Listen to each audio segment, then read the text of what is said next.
All right, let's watch. Welcome to the Sea of Thieves 2024 preview event, where we're going to give you your first look at some of the exciting features coming to Sea of Thieves this year.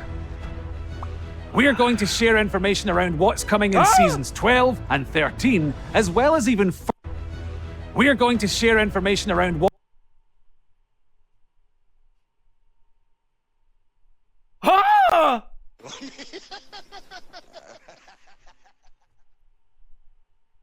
What's coming in Seasons 12 and 13, as well as even further into the future, with a sneak peek behind the curtain on Season 14.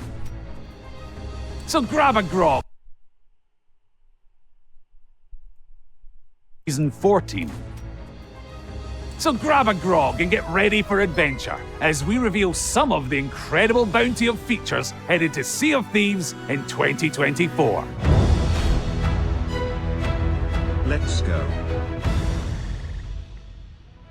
Sea of Thieves is a pirate sandbox adventure game where players create those stories together. And in the world of Sea of Thieves, there are tools and items that may seem simple on the surface, but when they're in the hands of real players who are playing in their own way and Real players. Like me.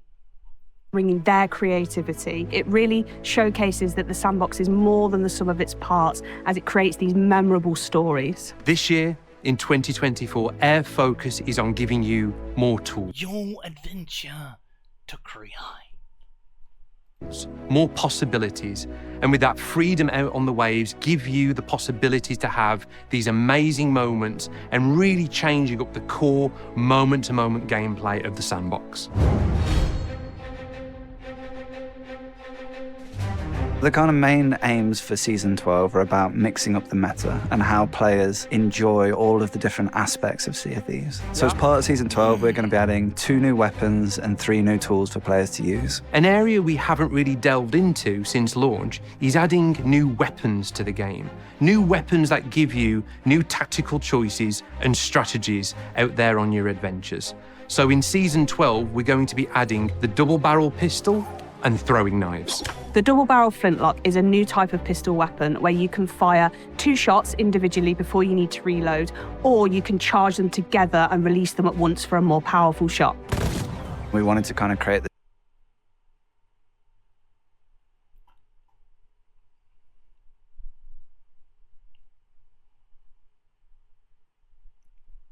Any double gunners in the chat? They're not okay with people switching their guns a little faster, but they're okay with you charging up 2 shots and blasting someone instantly. This is literally a double gun. I mean, we'll have to see how it plays out, but at first glance, this looks like a double gun, like for everybody. this new weapon archetype that's a bit shorter range but a faster fire rate, but perhaps not as powerful or damaging as the flintlock pistol. But then it has those kind of... If that guy was full health... 3 years in this If that guy was full health, who fucking knows? faster fire rate, but perhaps not as powerful or damaging as the flintlock pistol. That killed him in 2 shots. He's saying it's not as powerful, but it killed him in 2 shots. A pistol would kill in 2 shots. Faster fire rate, but perhaps not as powerful or damaging as the flintlock pistol. But then it has... Maybe from a certain range. That guy can't be full health. those kind of blunderbuss-like qualities as well, where you can do the charge shot to release 2 pellets at the same time. Accompanying that double barrel flintlock with another weapon like the cutlass, for example, for a finishing blow can lead to a fast time to kill for a player to be... Okay, he shot him twice from point blank range and he didn't die. So that makes more sense. Finishing blow can lead to a fast time to kill for a player to be able to quickly take down a target. Season 12 also brings in the throwing knives as a weapon. Now, these can be used as a melee item. They have a light and a heavy melee action, but they can also be thrown and used at range as well. You can use it to kind of like stab players with like a quick attack, but that doesn't do much damage. Or you can charge it to like pull it into this kind of more dangerous stabbing motion. That'll slow the player's movement down and give this like really high damage attack for if you like sneak up behind players. And then finally, it has the ability to kind of flip the knife over, catch it, and then throw it at distance against players, which, again... Oh, that is so fucking cool, dude. That's gonna be so fucking fun. Y'all have no idea. Like this, the throwing knife is gonna be so fucking sick. It kind of feels like a trick shot, and it'll do a lot of damage as well. When you throw a throwing knife, and if you miss, you can actually go in the world and it'll stick into any of the geometry, and you can just pull it out, and then it'll replenish your ammo. So I think personally, for me, this is really good because sometimes I miss, as I'm sure some of us do. I don't. So you can then just go ahead and pick it up again. So you get these wonderful moments where a pirate might throw a knife at you, but then you can retrieve that knife and throw it back. Yeah! Yes! But does it matter? So say I'm sword snipe. Somebody throws a throwing knife. Can I still pick that throwing knife up even though I'm sword snipe? I would assume so. If I can, that's sick.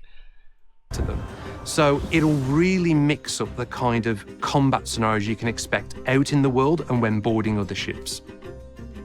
There are 3 new tools in Season 12. The wind... What is this? Is this a mermaid call? There are 3 new tools in Season 12. The Wind Caller, the Scatter Shot, and the Bone Caller. With the scatter shot, the way that it's different to a standard cannonball is it's a collection of 4 cannonballs, but they're much smaller. They have a much shorter fall-off range and a really wide spread, allowing you to hit a target with multiple projectiles at the same time. And it does really small amounts of damage to the ship, just like a level 1 size hole. So like really quick for players. What's it do to a mast? What's that do to a mast, bro? Is that an instant? What does that do to a solo slooper's mast? If you've got 3 people on a brigantine firing scatter shot at you from point blank range. To repair, but it can kind of overwhelm a crew quite quickly. Basically, if you get up close with the scatter shot and you can get a few onto your enemy, they're going to have a lot of hope. I don't like the scatter shot. This lowers the skill level, in my opinion. This lowers the skill ceiling. This buffs. This is making... And they're going to have a pretty bad time. What it will do is really eat up an opponent's resources. They'd need to use more wood to repair the many holes that the scatter shot puts into. Well, I'm not speaking from 2 crews of equal size. I'm speaking from a solo crew against a big crew. This is another massive buff for larger crews, in my opinion, but I'll see what they say about it. The hole. So the Bone Caller is... That's all they're going to say about it. That's tough. That's tough. I don't know about that. Maybe they'll be super rare, but, you know, with people diving in and out of servers, they're going to have probably 1 billion of those. And if you're up against, you know, a larger crew and they just shoot scatter shot at you and knock your mast down, break your wheel and your capstan all at one time, that's going to be miserable, but we'll see. An awesome new throwable that players can wield, and they can throw that on the floor, and when it smashes, all these kind of bones come out, and then skeletons spawn around the player in allegiance to them, and they'll actually fight beside the player against enemy players and enemy AI. Now you might not be going straight for just a normal cannonball or I hate this. I absolutely hate this idea. I hate this. I hate this idea. Because you've already got crews that just jump off their boat and throw firebombs on you. Now you're gonna they're gonna throw skeletons on you.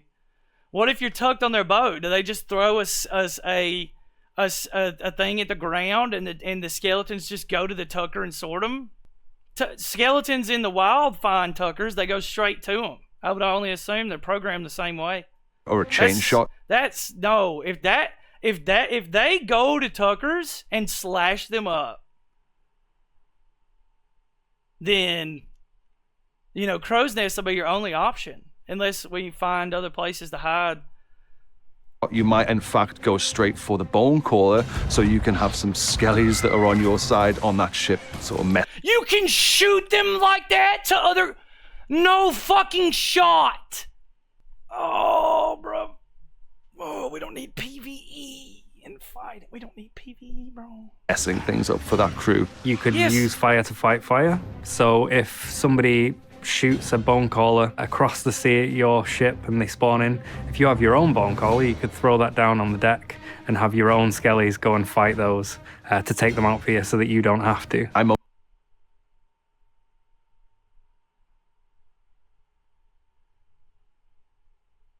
Oof. I don't know, man. I don't know. I gotta see how this plays, but god damn. Mostly plays solo, and to be able to spawn literally anything that is friendly to my cause while I'm playing is a massive positive. So I'm kind of looking forward to that, and I'm sure that other players. I think using it on islands is a cool idea. You know, I think using it on a boat is gonna be. It probably won't be that bad. Unless you're tucking, like, to be honest. Like, whatever, they're probably 2 hits. They probably die right away. It might get annoying with the spam. Maybe they're as rare as curse cannonballs, and it's not really that big of a deal. But it kind of seems a little tough at the moment. As we'll find ways to make use of it as well. The wind caller is a new horn-shaped shell that players can blow into to summon the power of the winds. So imagine the scenario that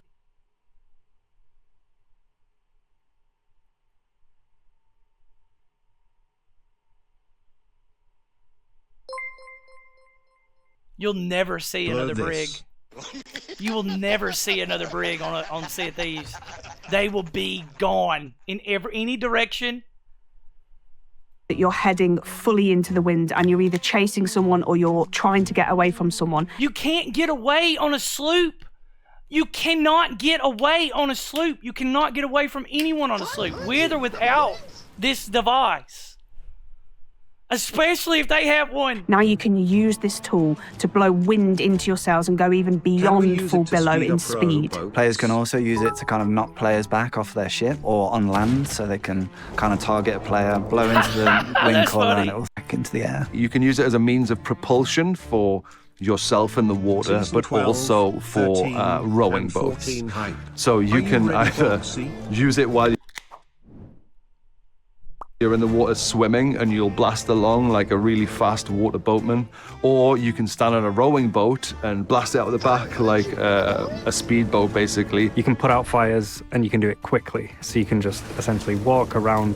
Your entire ship is caught on fire and just put out all the fires as you walk around. And they can even use it to like stop their fall damage. Like say you're falling a great distance and you use the wind caller below you, like cushion your... Does this take a weapon slot? Chat? Anybody know if this takes a weapon slot?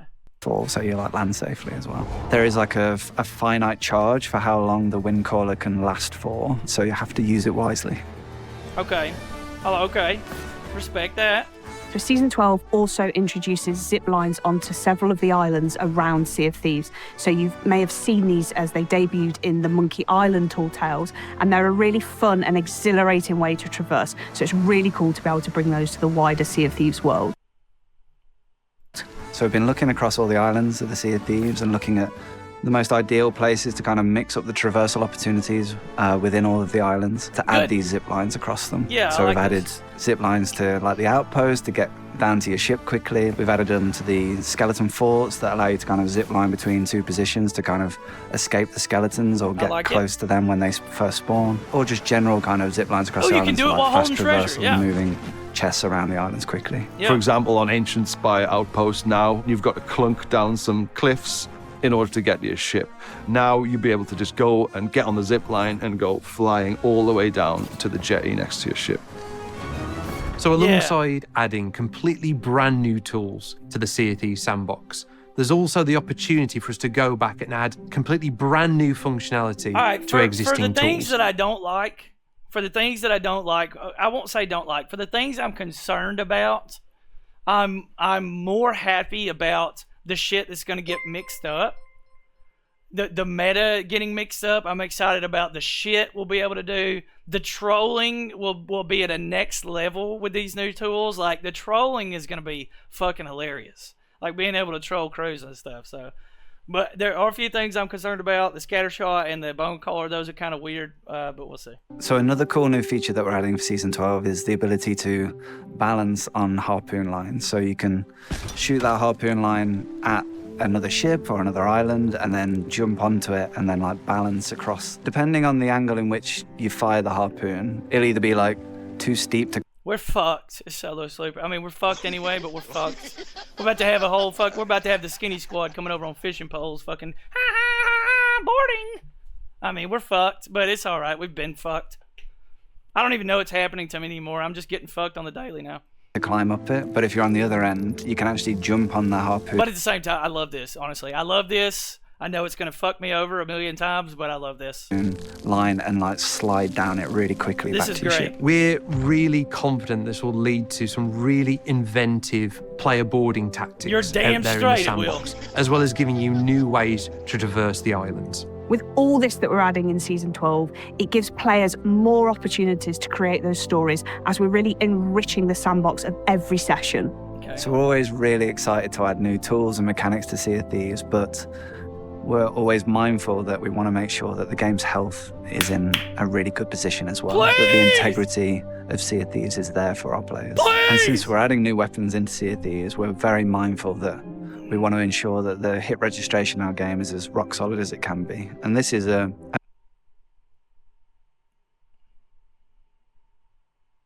ongoing thing for us as a development team. We're constantly putting time and effort into this area to try and make it as robust as possible. I believe everything they're saying. I've always said this. I think these developers have absolute hearts of gold.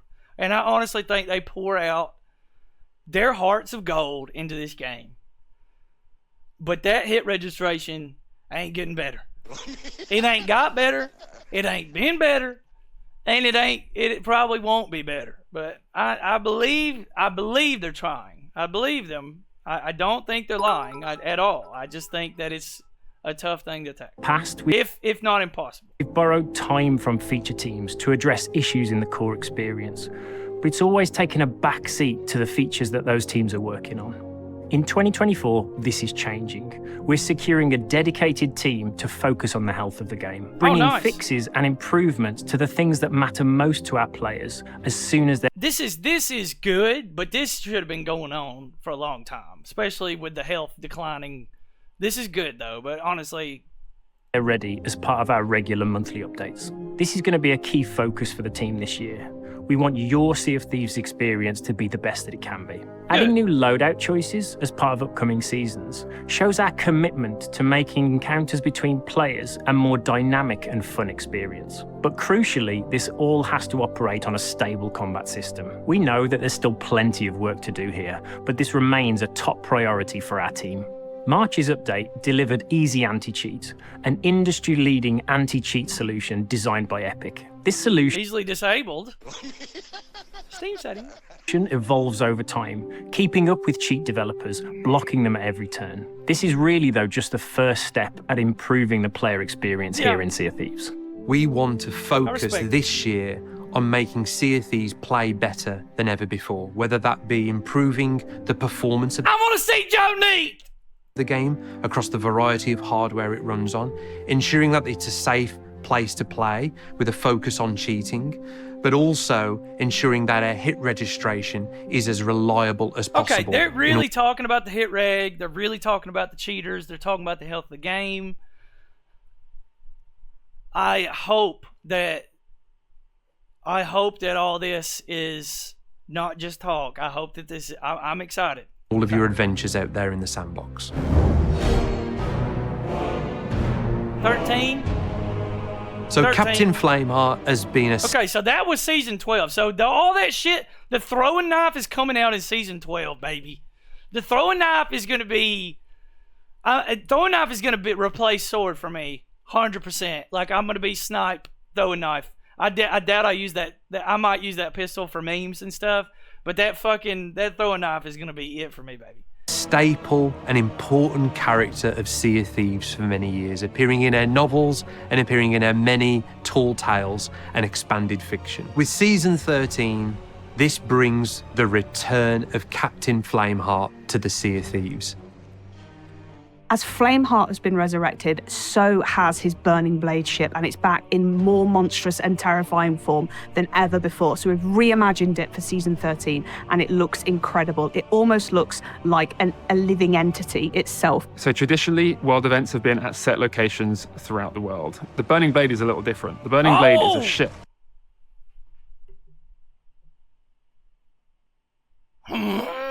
And therefore moves around the world. But the twist is, when you've defeated the ship, you have the option to board it and pledge yourself and your crew to Flameheart, enter into his service, and become the crew of the Burning Blade, essentially becoming a player-created world event yourselves. So obviously we have to go in big with this one. At a base, it is larger and more formidable than any ship we've seen on the waves. This ship has 10 cannons. It has a statue room dedicated to Flameheart at the back. It has a balcony where Flameheart likes to take in the view every morning with his coffee. And most importantly, it's got a massive flamethrower at the front. Players will be able to pull a lever on their ship and fire 2 massive balls of fire out the front of their ship, which is really interesting because we've never actually had an offensive weapon that's frontal facing before. So I think this is going to create some really interesting dynamic naval combat situations. So once you take over the Burning Blade, you are on this really powerful warship, and you have a skeleton crew helping you as well. So even smaller crews have every chance of crewing the Burning Blade because the skeletons will come to your aid. So you could have skeletons repairing while you're on the cannons firing at enemies, which is excellent. But it's not just about sailing around the world, which of course you can do. It's about completing orders in service of Captain Flameheart. So around the world, there'll be numerous skeleton camps. You'll notice the Reapers have been conducting excavations on the surface, and they've been dragging up all sorts of ancient artifacts and ancient secrets from below the surface. Underground, there's basically a chamber with a prism that the players can control to draw out constellations on the ceiling in order to help the ritual come to completion and get that knowledge of the ancients. Each of these temples contains the secrets of the ancients, secrets that Flameheart wants above anything else. And as part of taking control of the ship, you'll be able to sail around the world, visit these ancient temples deep below these skeleton camps, engaging new puzzle gameplay, discover treasures, but what you're really after is the Orb of Secrets, a new treasure artifact that Flameheart wants. Collecting these secrets will add tribute to the Burning Blade ship. The more tribute that you collect, the more value will be aboard the Burning Blade. But you will lose the Burning Blade if it sinks or when you choose to go and cash that tribute in to Flameheart. So it's really up to you how long you think you can hold on to it with that risk reward, because everybody in the world is going to be coming for you. They're going to know you're in there and know you've got high value. Are they though? So it really becomes this dynamic player-created world event with players versus players in the sandbox. So even though you can visit these skeletons... This is cool. Kind of makes me think, kind of makes me think of shrines and treasuries, though, in a way. That you're going to have to leave this world event, boat that you're controlling, and go do something off of the boat, which probably will work fine, but... and camps while in control of the Burning Blade. This is cool. This is a cool idea. It's not only tightly wedded to that new gameplay, players can also visit them anytime in their adventures. So should players visit these skeleton camps when they're not the crew of the Burning Blade, the skeletons won't be too happy that you've found a way inside these camps, and you'll be engaging in a combat-focused encounter to discover its secrets. Okay. What's really exciting about Season 13 is the interplay of the features and the way that they'll bring players together and combine to create new stories. And whether you're the crew of the Burning Blade who wants to protect it, or everyone else who wants to take it down and steal that value, everything in Season 13 will bring you together. All right, so Season 13 is Flameheart. What do we think about this? What do y'all think about this? I think it could be really cool. Like the Skull of Siren song, it could be really cool. But it's got to be incentivized. It has to be... By the way it sounded, it sounds like you get more gold, Like if I was to sink somebody that had, you know, that Flameheart boat with a bunch of tribute, what's in it for me when I sink them? Do I get the boat? Do I take over the boat? Or all right, season 14. So towards the end of the year, we have season 14, and while it's very early for us to talk about, we wanted to share some of our thinking here because it is totally aligned with this vision for what 2024 can be, this laser focus on the sandbox and mechanics that add to the variety of stories you can encounter in Sea of Thieves. Internally, we're referring to Season 14 as Pirates of Mischief. Sea of Thieves has always had this playful, mischievous, and funny sense of humour. And with Season 14, we're expanding on that. The two main areas that we're exploring are new ways to stealth and new ways to cause mischief in the world. So I think a real aspect of the Sea of Thieves experience that we haven't dived too deep into. Stealth? What about the bone collar bullshit? Previously is the idea of being a stealthy pirate. So when you think about stealth in Sea of Thieves and enhancing that, imagine being able to crouch and move around the world silently, or the ability to hang off the side of an enemy's ship. Yes! When we were having these initial conversations about season 14, the first thing I thought of was the cardboard boxes in Metal Gear Solid. Could we allow players to climb into chests, and if they choose, they can actually scuttle around with their little legs out the bottom. Yes! And also, if they choose to, you know, keep the ruse up, could other players come along and pick them up like a normal loot chest or treasure chest or whatever, and take it onto their ship? So another cool thing that we've been working on is the blow dart, which is another new weapon that players can wield from the armory and use that to kind of sneak aboard enemy ships and fire kind of these custom darts into players that will do different effects. So imagine a blow dart that tracks whatever it sticks to, whether that's a ship, a chest, an item, a player. Ones that could potentially like homing lure beacons? Skeletons to like a specific position, so you can throw a firebomb in there, or, you know, explode a gunpowder keg, or darts that can trigger specific sound effects, which is quite evil and cunning, where you could board an enemy ship and shoot the capstan and it sounds like it's dropping, or shoot the ladders and it sounds like someone's climbing up them. And then thinking about what? And shoot the capstan and it sounds like it's dropping, or shoot the ladders and it sounds like someone's climbing up them. And then thinking about some of the ways that we want to add more mischief to the world, one of these is the idea of traps. So much like the kind of blunderbombs or firebombs, we've been thinking about them being this kind of throwable trap that players can kind of throw into the world. Think of it like a spring trap that players can place on the islands to trap skeletons on a bounty or on a fort, or they could place it at the top of their ladders to prevent players from boarding their ships and get caught in this trap. Along with these, we're also bringing a really exciting new tool, and it's the grapple gun, which is a dual-purpose rifle. Oh, I like this. So it allows you to traverse the environment much quicker because you're able to grapple yourself up to a ledge, for example. But you can also harpoon items and other players in. So some of the new cool uses we've seen from the grapple gun in our early playtests are, you know, players firing themselves out of the cannon towards another ship to try and board them, and perhaps overcooking it and then using the grapple gun to fire it at the deck and propel themselves down onto it, or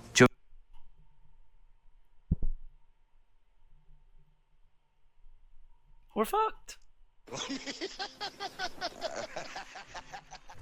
Lowering the skill gap. This lowers the skill gap. I mean, it's badass. It's cool as shit. I will do it all the fucking time, but it's going to lower the skill gap. You're going to have players that aren't, you know, typically hitting deck shots, landing on your fucking boat and getting your anchor. Jumping off their ship to like an oncoming ship and then using the grapple gun to kind of grapple up and onto their ship. Bro, I'm telling you, man, we're fucked. Like, you are fucked if you're on a sloop. You're boarded. You're boarded. There's a 10,000 different ways people are getting on your boat. This also works well for smaller crews when they only have 2 ladders. It's a good way for us to get on people's boats. It's a great way. But goddamn, it's going to be boarding. Like the naval meta is being so that they can board them and drop their anchor. I like it though. I fuck with it. I fuck with it though. Like I'm just saying that I'm also fucked, but I also fuck with it. I like it. Have a fight with them. Like to I'm make sure excited that, to use it myself. The grapple gun is balanced. It does have ammunition. You'll have arrowheads, and these essentially break off when you successfully use the grapple gun, meaning you can't continuously keep grappling. There is a skill to using the gun successfully and accurately and efficiently. So when we think about 2024, we really think about getting to the very heart of what makes Sea of Thieves great. That is your stories, powered by that design philosophy of tools, not rules. Season 12, 13 and 14 are fully exploring that, giving you new options, new tools, and fundamentally new possibilities that make this game unique and special. I think when you look at the year ahead for Sea of Thieves, our plans for Season 12, Season 13 and Season 14, it's kind of making this shift away from these big kind of systemic changes to Sea of Thieves and returning back to the core of what makes Sea of Thieves so special, the heart of Sea of Thieves, about giving players new tools to create new stories out there in the world. We're ultimately shaking up the meta, giving players new tools to learn and master. And I can't wait to see what combinations players start settling on before we shake it back up again.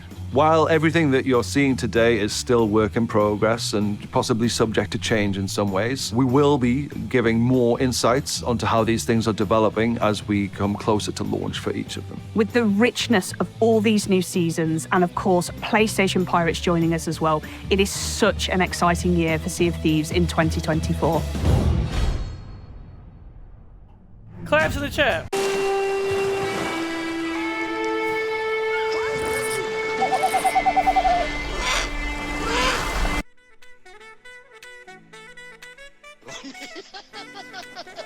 Where's the fucking crab?